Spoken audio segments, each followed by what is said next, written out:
Welcome to Improving Sales Performance, a podcast highlighting tips and insights aimed at helping sales organizations realize and maybe even exceed their goals. Here we chat with thought leaders, experts, and gurus who have years of sales experience from a wide range of industries. This season, we are celebrating Women in Sales Month by talking to some amazing women sales pros. Joining me for the entire month of October is Stephanie Downs, SVP and Senior Consultant at the Center for Sales Strategy. She'll be sharing her insights along with our fabulous guests. I'm your host, Matt Sunshine, Managing Partner at the Center for Sales Strategy, a sales performance consulting company.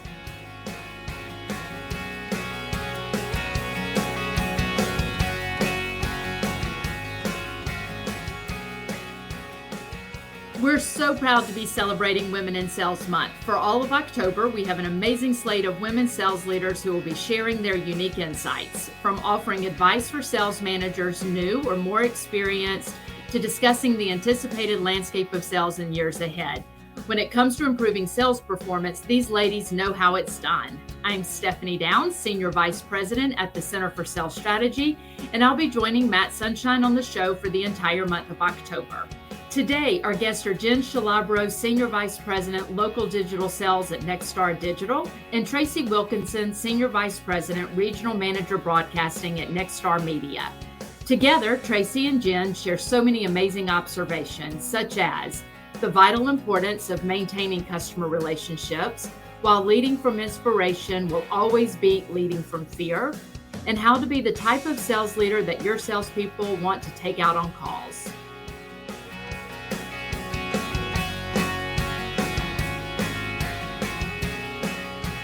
All right, so let's jump right in and get started. I know, Stephanie, you and I have a bunch of questions that we want to get to, so I'll let you kick it off. Okay, perfect. All right, so Traci, I'm going to come to you first on this one. So from your point of view, when you look at the sales organization or an individual sales department, what are some of the key things that you look at to know you're on track? Maybe you consider it performance indicators. What do you look at?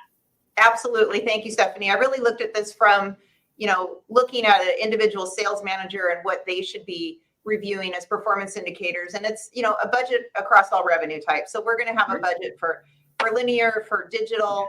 How are the AEs performing on each? Because they're going to have each budget. Mm-hmm. So do we have AEs that are doing fantastic on linear but have no digital? Mm-hmm. So really paying attention to that. What is their activity level? How full is their pipeline? Because that, obviously the runway on how we're going to get to our numbers overall. What is their average deal size? Is that growing? And I think those are really things. Are they targeting the right accounts to achieve the revenue budgets long term? Sure. So can I ask you a follow-up question on that? So looking at average deal size and all of those, is there a CRM that supports that or a dashboard? How does that happen?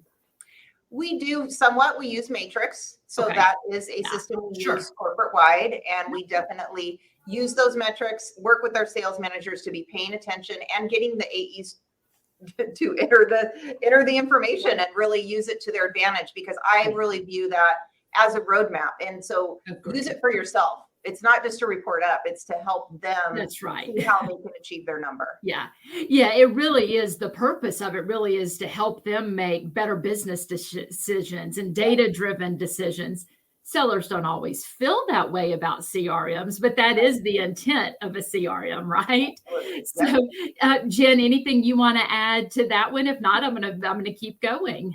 Yeah, I think we also look at retention versus new business. So how are we doing with accounts in terms of our growth year over year, and then in terms of new business is obviously important to everybody in this industry. Yeah. So we look at their performance to new business separately as well. And I think one kind of separate metric that we look at for our sales leaders is how is the retention of sellers? So on their team. Are we losing and churning out salespeople at a rate that's greater than normal? So it's a really good measure of how well they do in terms of managing their team as well. Yeah.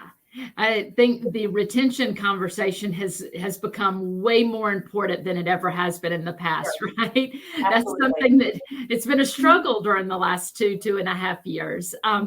So thinking, Jenn, I'm just going to stay with you on this one. Thinking about, a sales manager, what should they be focused on? I mean, you were just referencing a couple of those things, but is there anything else just from the highest priority or big rocks that they really should be looking at on a regular basis? I think it's kind of three things.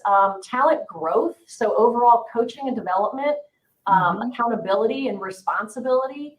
Are they inspiring teams? Inspiring is kind of a big word we use. And are they really building a culture? Because that's really important, to retention, but performance in terms of how AEs represent our company. Also, customer relationships. I mean, that is key, and that has to be a focus of our sales leaders up and down the board. So, are we serving our customers best? Are we easy to do business with? Our business is very reliant on relationships still. So those relationships need to be at all levels of the organization. And then third, I think we've talked about this recruitment. That's got to be an ongoing part of their job every single day. So filling that talent pipeline, consistently upgrading their team, building that A team, and really looking at how do we create this next generation of sellers and inspiring them to come into our industry, because we're challenged by younger people and their understanding of our business, right? Because they may not be TV watchers like the traditional. So we're trying to get them to really be excited about the broadcast industry and what it does. We obviously are platform agnostic. We're content creators and content deliverers to local communities. So how do we get them to be really excited about coming into a place where we have a mission, and supporting. They love mission, right? They love to be part of something bigger. That is so true. And it is harder. And I know a lot of companies are trying to pay attention to how do we really attract kind of that next level into the organization, because they consume our products very differently than maybe what all of us on this podcast did, right? So, and Matt, you're going to add something? Yeah, so I have a follow-up question, and I think this would be for both Traci and Jenn. So I really like, it's exciting to hear your answers, because it's refreshing.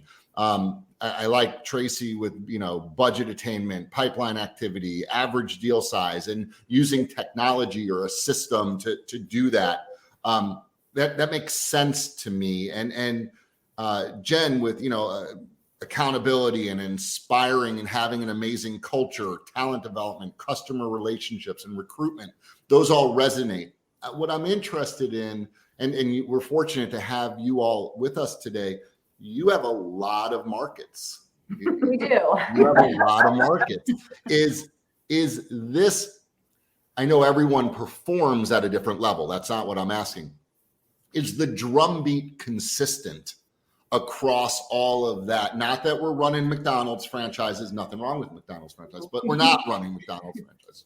But is the drumbeat on, hey, these are the most important things consistent, or is there a lot of flexibility between the markets? Which works best for you guys? I think that's a good point, Matt. It's a really good balance. I think there are some things where that drumbeat is clear. This is how we do it. And this is a piece of your culture that this is across the company. So new direct business development, focus on our core O&O digital products. That is, 100% universal. I think it's so the what is there, the how I think is variable. And certainly it really is encouraging people to understand the needs of their local market. And that is really the strength of what Nexstar has been built on. We haven't homogenized this is how you do it across every single market, across every single type of thing, whether it be news content or whether it be new direct business development. Yes, there's systems that we expect you to use, but how you do it depends on your team dynamics. Yeah. I'd say 80% of what we do is consistent because it can be done at scale. But there's this 20% of localism. that has to be because the markets are very different. You know, you look at Dothan, Alabama versus New York City. You have a different level of talent, a different, you know, expectation in terms of revenue, different types of clients, right? So really looking at letting that general manager and the sales leadership inside identify their strengths and really, you know, lead to that, manage to that, so that they can provide the best results. That makes sense. Absolutely. Like having good customer relationships is important everywhere. How you do it in Dothan might be different than how you do it in New York.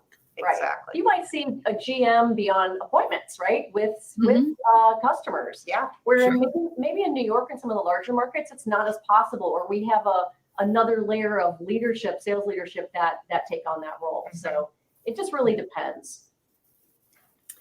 Yes. So I want to spend a minute just thinking about how the role of a sales leader or a sales manager has changed. I mean, you know, if we look back 5 years ago versus today, Traci, give me some insight. What are some of the biggest differences you see there?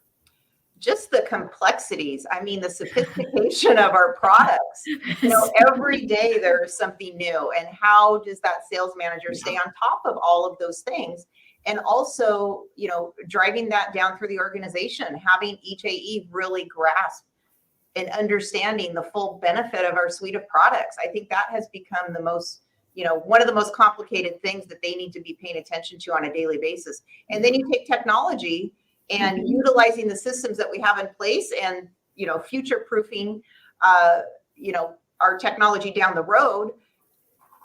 And not everybody is great at it, right? So it's also asking the questions, you know, I ask of my GMs and of their teams, it's what are the roadblocks that can we take out of the way? Like really listening. If someone is saying, okay, this is really hard, this is really a challenging thing to navigate, we have to listen to that. You know, we can't just like Bigfoot things down and just keep going. It's like stop down for a minute and pay attention. But I think to make sure it's all getting there. Right. You know, the sophistication on the products, I think, is the thing that jumps out at me. Yeah. I think in addition to that, you know, with having more access to data, it's demanded that we sell differently. So we have to have sellers and managers who are really good at understanding data and how it delivers the story, right? How to tell that story and use that data. And we've really moved from selling delivery, which was what we did. We delivered ads, to now selling performance and ROI. So that takes a bit of a different brain and a different way of really proving your value, right? Yeah.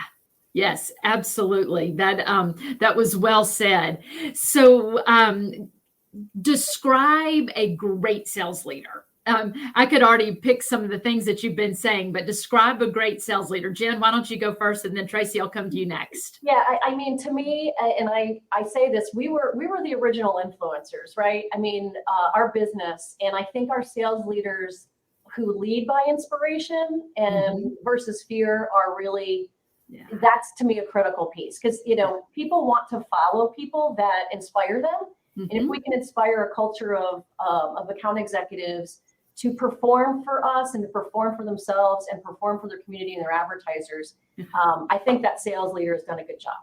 Yep. Yeah. Traci, anything you would add? I would add, I mean, I think the things that I really look for would be emotional intelligence, and then true integrity and wanting to serve the client's needs first, and also, you know, their internal clients with the salespeople, and understanding, again, those obstacles or things that might be getting in their way. And also, you know, laying things out that motivates them. You know, everybody's motivated differently. Everybody sees the world differently, and that we're all part of a wheel. We don't have to be all the same and approach everything the same. So being able to be dynamic and, you know, change on the fly to accommodate is really important. Yeah, not every salesperson reacts to the same things. They're not inspired by the same things. They're not incentivized by the same things. So being able to use that emotional intelligence to look at your team as a baseball team, and you have a great pitcher and a great catcher. They all help you perform and win the game. but they might have different skills that help you do that. Right.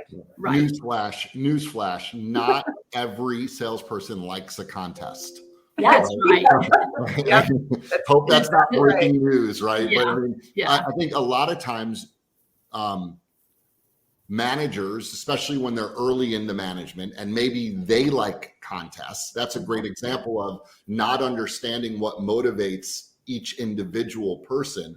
So you're a manager, you always liked the sales contest when you were a salesperson. You come and say, we're gonna do a sales contest, and half the room rolls their eyes. Checks out. Just get out of let me go sell something. So you are onboarding a brand new sales leader into the organization. What advice would you give them? Traci, what would you say to them? Well, I think, always be ready to do exactly what you're asking them to do. Mm-hmm. So, I was in a position, I started as a sales assistant. And so coming up through that, you've done every role. And I feel like that's an important thing to have empathy for and intelligence around, so that you know what you're asking. And then, fully understand your products. Again, so many times you come in from the linear side or the digital side, and you just, you really understand that, but you have to fully understand everything so that your team believes in you and wants to take you on calls and realize if they do take you on calls, it's going to help them. Yes, because they want that help on calls, right? They want you to bring value to that.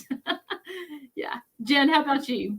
I think, to Traci's point, learning audience and how to sell audience versus product, even taking it up a level to say, we have audiences that we connect with. We're the fastest pathway for a local advertiser and a local consumer to connect. So leveraging the power of that and having that be, just really the foundation of what we do. And then focusing on data, letting data help us make decisions, but not getting paralyzed by it. Right. So often you see sales leaders sitting behind computers and just being paralyzed by spreadsheets and data and not knowing how to actually activate that with teams. So I think that would be advice I would give, and really just critical focus, because we do have so many initiatives, so many, budget lines, initiatives, projects, lay in either a bad economy or a health epidemic, and there are a lot of balls in the air. So keeping the team extremely focused so that they're not really, injured by having too many balls in the air and really nothing gets done well. Right. I just want to put an exclamation point on something Traci said, because I think it's really spot on. And I think that if this is a good message to send, but be the type of sales leader that your salespeople want to take out on calls. I mean, so simple, but so eloquent, right? I mean, that's really, if you're the type of sales leader that your salespeople want to take you out on calls, you're doing a lot of things right. Something's going well. Yeah. Absolutely. I love that. that. And if you're not, you probably ought to step back and think. That's right, because the flip, the flip of that is, if you're the type of sales leader that no one wants to take you out on calls. Have a little self-awareness. Maybe it's not your salespeople's problem. Very true. Very true. Yeah, that's exactly. Okay, so let's take a look forward. So, I mean, we know obviously our business has changed a lot over the last handful of years, right? But if you really look out 3, 4, 5 years, what do you anticipate in sales departments to change, or things that just may be different in general? Jenn, you want to start first on this one? Yeah, I think one of the biggest things is we're going to we have to de-silo. Because again, we sell audiences on multiple platforms. So I think, in some cases you have, and I have a team that's digitally focused, right? Yeah. But I think we're going to get to a point where all sales leaders are responsible for all the products. So it's no different than, many, many years ago, you didn't just have sales managers selling specific programs, right? It's kind of like really looking at it from a different layer. Like everybody has responsibility and accountability. And I think that means that our teams are really going to grow because we have, so many options to sell. We need to stop just looking at how to sell against our broadcast competitors. Yeah. We need to open our, minds to the billions of dollars that's out there in digital spend, and, build teams that can actually attack that. And, it may not be 10 or 12 salespeople in the future in a station. Right. It may be 20 or 25. Yeah. So I can see more sales managers, being at that level where they have to understand and really, train to and coach to all products across the board, and have a focused team that they can really aid and abet to be performant. Well, and it's like you said earlier, related to another question, to be more product agnostic, right? But our sales structures have to support that. Our compensation plans have to support that. The trainings that we do have to support that. I mean, there's other things that have to come into play to really make that happen. Right. Sure. The tools, the productivity tools that, there are lots of tools out there that our teams need access to be able to streamline and give us sales velocity, right? Streamline the experience, stop the swivels between chairs, between systems. And I think that will really help, get some traction. And the other thing too, and Nexstar really benefits from this with our scale, is being able to sell cross DMAs. I think when we look at the digital audiences, our in DMA traffic, so the audiences that are in our DMAs that are viewing our websites, I mean, it's pretty 50-50, and I think that's pretty standard across the industry. So how are we leveraging, with the scale that we have, like in North Carolina, for example, the multiple stations we have, how do we leverage them helping sell each other's stuff, to clients who they have direct relationships with, so that we can really maximize the value of each seller's time with those clients and that relationship. Yeah. So Traci, what would you add to that about just kind of the looking forward and changes to come? I think I would go to the flip side of that on the thing that's not going to change. And that's kind of that spark in the salesperson's mind of, I have an idea and I'm going to call this client because I have an idea that I know is going to get them results.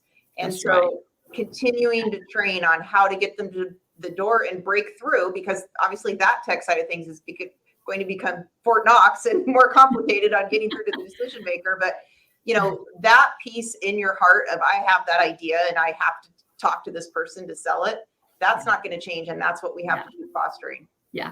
I love that you took the flip side of that, because I do. I really like that. But you're right. What's not going to change is our drive to deliver client results. Yep. I mean, the end goal, that is always going to be the case. So I love that you took the flip side of that. So Matt, what do you want to add? Yeah, no, I agree. Curiosity and ideation are so important. And Stephanie, to what you just said, I mean, while many things have changed, and we certainly don't sell the same things that we sold 10 years ago, or certainly 10 years from now, I can only imagine what we will be selling. But we always have been in the business of helping businesses grow their business. And that is consistent. That will not change. If we do that well, a lot of good things will always happen. Yeah. Hey, thank you so much, Jenn and Traci, both for joining us. I know that you have a lot of things going on in your world right now, but taking 25 minutes to spend some time with us, really appreciate it. For anyone that would like to get in contact with either Jenn or Traci, we will leave all of their LinkedIn and socials in the show notes, so you'll have that there. And we look forward to talking to you again, seeing everyone, or I guess everyone listening on the next episode of Improving Sales Performance Podcast. Thank you. Thank you for having us. Thank you.